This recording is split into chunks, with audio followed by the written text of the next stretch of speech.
പിന്നെ കാർത്തിയുടെ എനിക്ക് ഭയങ്കര ഒരു ക്വാളിറ്റി ആയിട്ട് കുറെ സിനിമകൾ ശ്രദ്ധിച്ചിട്ടുള്ള നറേഷൻ. പുള്ളി നറേറ്റ് ചെയ്യുമ്പോൾ നീ ശ്രദ്ധിച്ചിട്ടുണ്ടോ? ഇപ്പൊ ഇതിനകത്ത് സൈക്കിളിന്റെ കഥ പറയുന്ന ഒരു സീനുണ്ട്. എന്തു കിടിലൻ. അതായത് പുള്ളി ആ ഒരു നമ്മളിങ്ങനെ കേട്ടിരിക്കും. കാരണം പുള്ളി ആ ഒരു അത്ഭുതത്തോടെ ഓരോ കാര്യം പറയുമ്പോഴത്തേക്ക് നേരെ പോയി സൈക്കിളെ ഇങ്ങനെ പിടിച്ചു, കൈ വിട്ടുപോയി, അങ്ങനെയൊക്കെ പറഞ്ഞിട്ട് എന്നിട്ട് എല്ലാം പറഞ്ഞു കഴിഞ്ഞിട്ട് ഓക്കെ ആ ഒരു സൈക്കിള് എന്താ ആ മ്യൂസിക്കും അപ്പൊ ആ സീൻ അവിടെ പൊളിച്ചോണ്ടിരിക്കുക. ഗോവിന്ദവത്തുന്ന എല്ലാരും കൂടെ നമ്മൾ അതൊരു ആരാ കിടിലൻ ബ്ലെൻഡാണ്. അത് മത്സരിച്ചോണ്ടിരിക്കുക. ഭയങ്കര അടിപൊളി ബ്ലെൻഡാണ്. നമുക്ക് അറിയത്ത പോലും ഇല്ല ഇതിനകത്ത് ആരാണ് ടോപ്പിൽ നിൽക്കണേ. സ്റ്റോറി തന്നെയാണ് എപ്പോഴും ടോപ്പിൽ നിൽക്കണതിനകത്ത്.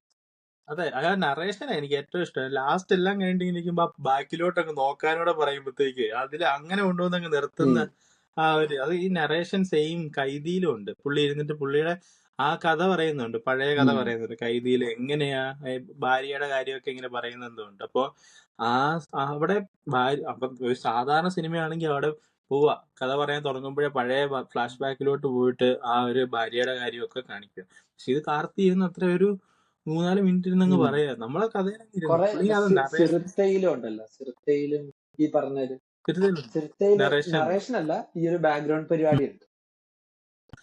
അല്ല അതല്ല ഞാൻ ഉദ്ദേശിച്ചത്. പുള്ളി നറേറ്റ് ചെയ്യുമ്പം ഉള്ള നമ്മളെ അറ്റൻഷൻ കിട്ടുന്നു പുള്ളിക്ക്.